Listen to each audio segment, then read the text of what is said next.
देखिए ध्यान दीजिए, अभी हम लोग सिंस और फॉर से रिलेटेड कुछ क्वेश्चन को सॉल्व करेंगे, ठीक है।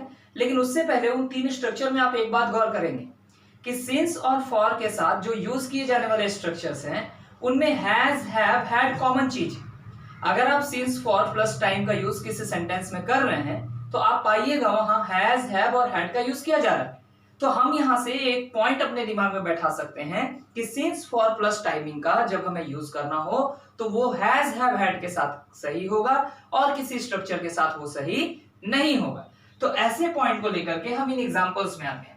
अब ध्यान दीजिए, सबसे पहले वाले सेंटेंस में she is waiting for 2 hours, for के साथ 2 आवर्स है, ये बिल्कुल सही है। 2 आवर्स अनसर्टेन टाइम है, उसके साथ फॉर का यूज होगा। लेकिन फॉर प्लस टाइमिंग के साथ हैज, हैव, हैड होना चाहिए। क्या यहाँ हैज, हैव, हैड है? नहीं है। तो अब हम इसे कौन से स्ट्रक्चर में ले जाएं? तो देखिए भरफोर दिया गया ना, तो हम भरफोर वाले स्ट्रक्चर में ले जाएंगे। तो भरफोर वाले स्ट्रक्चर में क्या था? हैज, हैव, हैड के साथ बिन और बिन के बाद भरफोर। तो यहाँ इज यानी प्रेजेंट में दिया गया सेंटेंस, तो हम प्रेजेंट में ही रहेंगे और यहाँ हैज का यूज करेंगे। सी के कारण हैज आया और उसके बाद बिन लगाएंगे।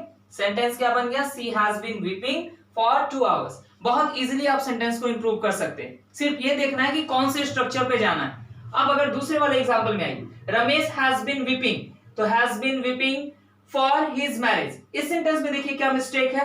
तो Ramesh has been weeping, has के साथ बीन और बीन के साथ भरफोर, ये स्ट्रक्चर अलाउड है? बिल्कुल अलाउड है। अब यहाँ मिस्टेक क्या है, ध्यान दीजिएगा। यहाँ टाइमिंग एक घटना के रूप में हमारे सामने आई, ठीक है। टाइमिंग जो दिया गया वो एक घटना के रूप में है, मैरिज, और मैरिज एक पॉइंट ऑफ टाइम में हुआ होगा, इसलिए वो सर्टेन टाइमिंग कहलाएगा और उसके साथ फॉर का यूज नहीं करके सिंस का यूज कीजिए। तो सेंटेंस होना चाहिए था Ramesh has been weeping since his marriage. Okay, अब देखिए अगले सेंटेंस में, I was reading in that school for 10 years.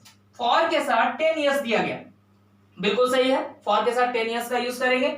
लेकिन फॉर प्लस टाइमिंग के साथ हैज, हैव, हैड होना चाहिए। इसका मतलब ये सेंटेंस यहाँ पे एरर लेकर के आया है।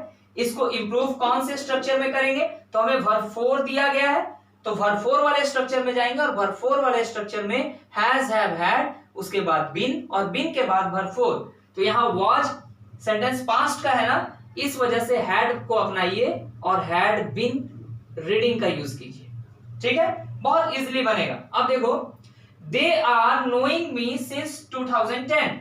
सिंस के साथ 2010 बिल्कुल सही टाइमिंग दिया गया। 2010 एक सर्टेन टाइमिंग है, उसके साथ सिंस का यूज होगा, इसलिए कोई मिस्टेक नहीं। लेकिन अगर हम गौर करें तो सिंस प्लस टाइमिंग के साथ भी हैज, हैव, हैड का होना अनिवार्य है।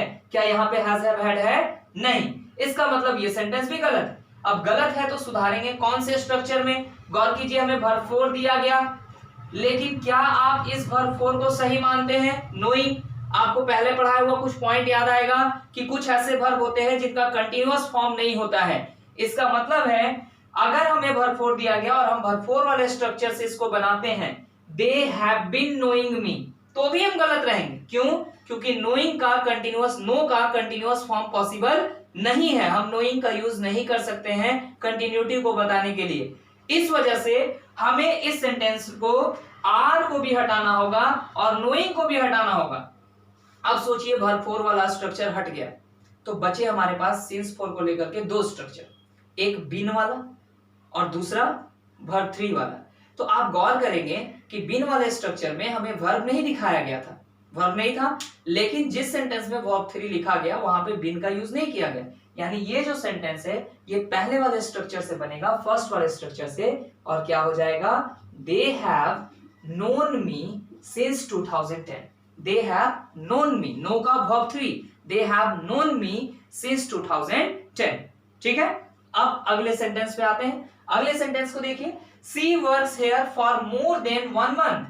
तो she works here for more than 1 month, for के साथ मोर देन 1 मंथ आ रहा है ना, ये अनसर्टेन टाइमिंग, तो अनसर्टेन टाइमिंग के लिए फॉर आया, बिल्कुल सही है। लेकिन फॉर प्लस टाइमिंग के साथ हैज हैव हैड का होना जरूरी है। क्या यहाँ हैज हैव हैड है? नहीं। इसका मतलब ये सेंटेंस यहाँ एरर लेके आया है। सुधारेंगे किसमें? क्या वर्ब 4 की बात की गई? नहीं, यानी वर्ब 4 वाले स्ट्रक्चर में नहीं जाएंगे। बच गया स्ट्रक्चर 1 और 2। अब 1 और 2 में से सेलेक्ट कीजिए। क्या यहाँ वर्ब दिया गया? बिल्कुल, एक मेन वर्ब दिया गया है, वर्ब। तो जब मेन वर्ब दिया गया है तो आप बिन वाले स्ट्रक्चर को फॉलो मत कीजिएगा, आप वर्ब 3 वाले स्ट्रक्चर को फॉलो कीजिए। इसको हटाइए और यहां पे लिखिए सी हैज वर्कड,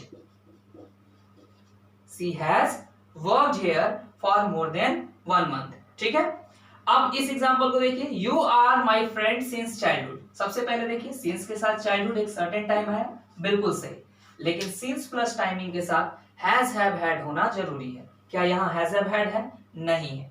अब हमें इसको सुधारना है। सुधारने के लिए हमारे पास 3 स्ट्रक्चर है, तो वर्ब फोर वाले स्ट्रक्चर को काट लीजिए क्योंकि वर्ब फोर की बात की नहीं गई।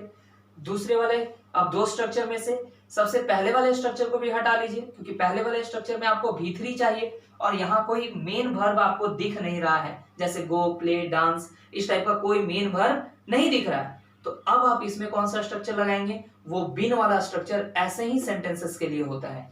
तो आप यहाँ से आर को हटाएं और आर की जगह क्या यूज करें? Have been. देखिए सेंटेंस प्रेजेंट में है इसलिए हैव बीन लगा रहे हैं, अगर सेंटेंस पास्ट में होता तो हैड बीन लगाते। ठीक है, ये हो गया you have been my friend since childhood.